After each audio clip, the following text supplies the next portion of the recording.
తిరుమల శ్రీవారిని మాజీ deputy CM Narayanaswamy దర్శించుకున్నారు. వీఐపీ విరామ సమయంలో దర్శనానంతరం ఆలయ అధికారులు రంగనాయకుల మండపంలో వేద ఆశీర్వచనం చేసి తీర్థ ప్రసాదాలు అందజేశారు. ప్రతి పేదవాడు విద్యావంతుడు కావాలనే లక్ష్యంతో మాజీ సీఎం జగన్ పనిచేశారని, ప్రభుత్వ పాఠశాలల్లో ఇంగ్లీష్ మీడియాన్ని ప్రవేశపెట్టి పేద విద్యార్థులకు నాణ్యమైన విద్య అందించారని అన్నారు.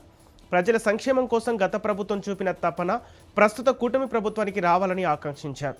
మద్యం కారణంగా పేద కుటుంబాలు తీవ్రంగా నష్టపోతున్నాయని, ప్రజల ఆరోగ్యం, కుటుంబ సంక్షేమాన్ని దృష్టిలో ఉంచుకొని ప్రభుత్వం సమర్థవంతమైన నిర్ణయాలు తీసుకోవాలని నారాయణస్వామి విజ్ఞప్తి చేశారు.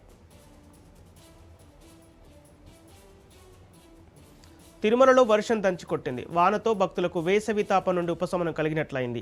భారీ వర్షం కారణంగా శ్రీవారి ఆలయం 4 మాడ వీధులు, రహదారులు జలమయమయ్యాయి. స్వామివారిని దర్శించుకొని ఆలయం వెలుపలకు వచ్చిన భక్తులు తలదాచుకునేందుకు తాత్కాలిక రేకుల షెడ్ల వైపు పరుగులు తీయగా, మరికొందరు వర్షం తగ్గుముఖం పట్టేదాకా కాటేజీలకు పరిమితమయ్యారు. భక్తులు కొద్దిపాటి ఇబ్బందులకు గురి అయినప్పటికీ ప్రకృతి ఇస్తున్న చల్లదనాన్ని ఆస్వాదిస్తున్నారు. కొమరభీం ఆసిఫాబాద్ జిల్లా రెబ్బెన మండలం గోలేటిలో అమ్మ మాట అంగన్వాడీ బాట కార్యక్రమాన్ని నిర్వహించారు. సీఎం రేవంత్ రెడ్డి జిల్లా పర్యటన సందర్భంగా గ్రామంలోని అంగన్వాడీ కేంద్రంలో కార్యక్రమానికి మంత్రులు సీతక్క, జూపల్లి కృష్ణారావులు ముఖ్య అతిథులుగా హాజరయ్యారు. చిన్నారులను సంపూర్ణ నైపుణ్యాలతో తీర్చిదిద్దటంలో అంగన్వాడీ కేంద్రాలు కీలక పాత్ర పోషిస్తున్నాయని సీతక్క అన్నారు. నిరుపేద కుటుంబాలు అధిక మొత్తంలో డబ్బులు ఖర్చు చేసి ప్రైవేట్ పాఠశాలలకు పంపించకుండా ప్రభుత్వం అంగన్వాడీ కేంద్రాల్లోనే పిల్లలను చేర్పించాలని సూచించారు. అంగన్వాడీ కేంద్రాలను ప్రైవేట్ పాఠశాలలకు ఏమాత్రం తీసిపోకుండా ఆధునిక సౌకర్యాలతో నిర్వహిస్తున్నామని, త్వరలో అన్ని అంగన్వాడీ కేంద్రాలకు పక్కా భవనాలు నిర్మించనున్నట్టు తెలిపారు.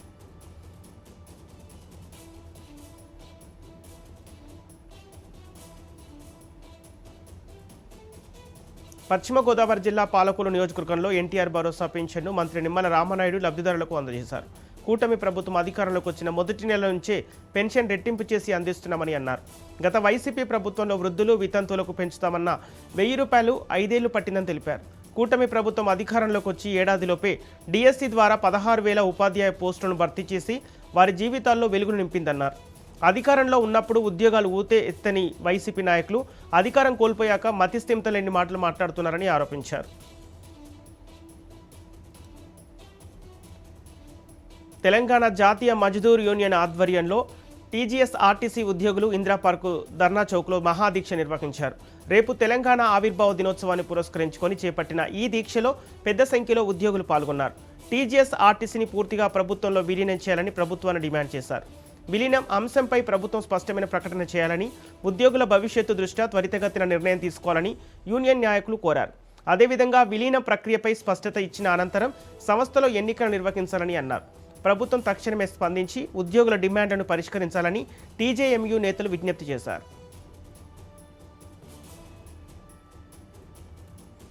గన్నవరం ఎమ్మెల్యే యార్లగడ్డ వెంకట్రావుపై వైసీపీ జిల్లా అధికార ప్రతినిధి రంగారావు తీవ్ర విమర్శలు చేశారు. గడిచిన 2 సంవత్సరాలుగా గన్నవరం నియోజకవర్గ అభివృద్ధికి ఎమ్మెల్యే చేసిన పని శూన్యమని ఆరోపించారు. గన్నవరాన్ని మోడల్ నియోజకవర్గంగా తీర్చిదిద్దుతామని చెప్పడం తప్ప అభివృద్ధి ఏమీ జరగలేదన్నారు. ఎన్నికల సమయంలో ఇచ్చిన సూపర్ 6 హామీలు అమలు కాకపోవడంతో ప్రజలు నిరాశ చెందారని, నియోజకవర్గంలో మంచి చేశాననే నమ్మకం ఉంటే ఎమ్మెల్యే పదవికి రాజీనామా చేసి మళ్లీ ప్రజల్లోకి వెళ్లాలని, తిరిగి గెలిస్తేనే ప్రజలు ఆయన పనితీరును అంగీకరించినట్లు అవుతుందని వైసీపీ నేత రంగారావు అన్నారు. యార్లగడ్డ వెంకట్రావు మాటలకు చేతలకు పొంతనలేదని విమర్శించారు. గన్నవరం నియోజకవర్గంలో ఎమ్మెల్యే అంటే ఇప్పటికీ గుర్తుకు వచ్చే పేరు వంశీది మాత్రమేనని, ఎమ్మెల్యేగా వంశీ చేసిన అభివృద్ధి ఇప్పటికీ ప్రజలు గుర్తు చేసుకుంటున్నారని రంగారావు అన్నారు.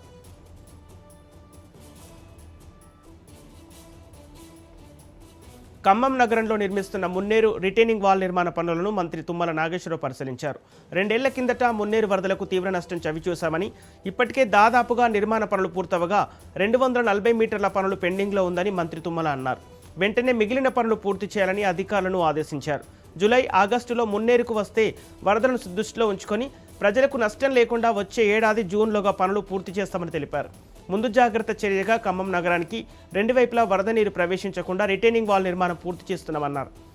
పనుల ఆలస్యంపై ఎప్పటికప్పుడు సమీక్ష జరుపుతున్నామని, అదేవిధంగా దేశంలో ఎక్కడా లేని విధంగా మొక్కజొన్నలను కాంగ్రెస్ ప్రభుత్వమే కొనుగోలు చేస్తుందని, డీజిల్ కొరత వలన కొనుగోలు ఎక్కడైనా మిగిలి ఉంటే వాటిని కూడా కొంటామని మంత్రి తుమ్మల స్పష్టం చేశారు. కుప్పంలో హిందువులు ముస్లింలు అన్నదమ్ములుగా ఉన్నామని నియోజకవర్గ మైనార్టీ సెల్ అధ్యక్షుడు జాకీర్ అన్నారు. సోషల్ మీడియాలో ఇతర మతాల ప్రజల మనోభావాలను దెబ్బతీసేలా ఇద్దరు యువకులు పోస్టు పెట్టడాన్ని తీవ్రంగా ఖండిస్తున్నామని తెలిపారు. నియోజకవర్గంలో ఇలా జరగడం బాధాకరమని, అన్ని పండుగల్లోనూ ముస్లింలు హిందువులు కలిసి జరుపుకుంటున్నామని అన్నారు. ఇలాంటి ఘటన పునరావృతం కాకుండా పోస్టులు పెట్టిన యువకులపై చట్ట ప్రకారం చర్యలు తీసుకోవాలని మైనార్టీ సెల్ అధ్యక్షుడు జాకీర్ ప్రభుత్వాన్ని కోరుతున్నారు. అంబేద్కర్ కోనసీమ జిల్లా రాజోలు మండల పరిధిలోని ములికిపల్లిలో కూనవరం గ్రామాల్లో ఎన్టీఆర్ భరోసా పెన్షన్ల పంపిణీ కార్యక్రమాన్ని నిర్వహించారు. ఈ కార్యక్రమంలో ముఖ్య అతిథిగా నియోజకవర్గ ఇన్ఛార్జి అమూల్య పాల్గొని లబ్ధిదారుల ఇళ్లకు స్వయంగా వెళ్లి వారికి పెన్షన్ నగదును అందజేశారు.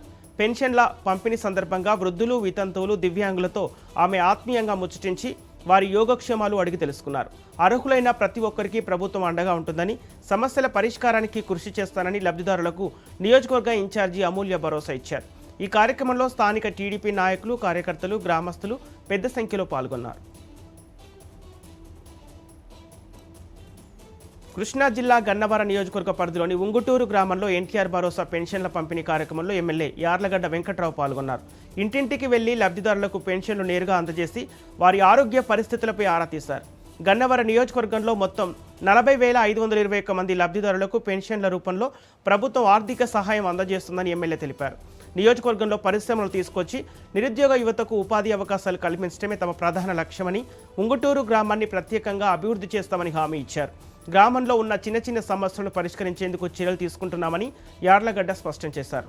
కూటమి ప్రభుత్వ నాయకత్వంలో గన్నవరం నియోజకవర్గాన్ని అన్ని రంగాల్లో అభివృద్ధి చేసేలా నిరంతరం కృషి చేస్తామని ఎమ్మెల్యే యార్లగడ్డ తెలిపారు.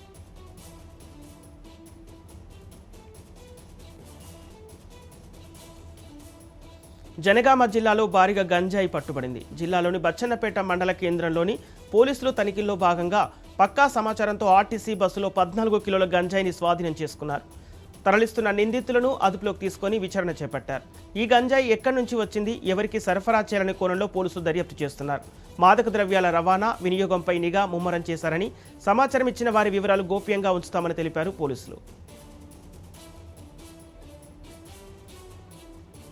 ఖమ్మం జిల్లా సత్తుపల్లి జేవీఆర్ ఓపెన్ కాస్ట్లో జరిగిన ప్రమాదంలో ఒక బొలెరో వాహనం పూర్తిగా ధ్వంసం కాగా డ్రైవర్కు తీవ్ర గాయాలయ్యాయి. రివర్స్ చేస్తున్న ఒక బొగ్గు డంపర్ వాహనాన్ని వెనుక నుంచి కారు బలంగా ఢీకొట్టింది. గాయపడిన డ్రైవర్ను వెంటనే సింగరేణి డిస్పెన్సరీకి తరలించారు. ఈ ఘటనను కవర్ చేయడానికి వెళ్లిన మీడియా ప్రతినిధులను సింగరేణి వెల్ఫేర్ ఆఫీసర్ అడ్డుకోవడంతో అక్కడ కొంత ఉద్రిక్తత చోటు చేసుకుంది.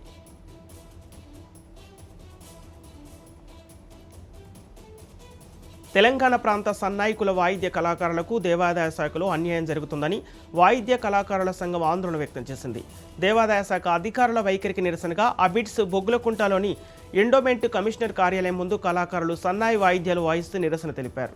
తెలంగాణ ప్రాంతంలో గత 100 ఏళ్లుగా దేవాలయాల్లో సన్నాయి వృత్తిలో జీవనం సాగిస్తున్నామని, చాలీచాలని జీతభత్యాలతో దేవాలయాల్లో పురాతన ఆచార పద్ధతిలో వాయిద్యాలతో చేయిస్తున్నామని సంఘ అధ్యక్షుడు మహేందర్ తెలిపారు. అయితే దేవాదాయ శాఖ అధికారులు ఆంధ్ర వాయిద్య కళాకారులను దేవాలయాల్లో నియమించి తమ పొట్ట కొడుతున్నారని, ఉద్యోగాల భర్తీ కోసం గుట్టుగా ఇంటర్వ్యూలు చేస్తూ ఏపీకి చెందిన వారిని నియమించుకుంటున్నారని ఆరోపించారు. స్థానికత ఆధారంగా ఉద్యోగాలు భర్తీ చేసి తెలంగాణ ప్రాంత సన్నాయి వాయిద్య కళాకారులకు న్యాయం చేయాలని ప్రభుత్వాన్ని కోరుతున్నారు.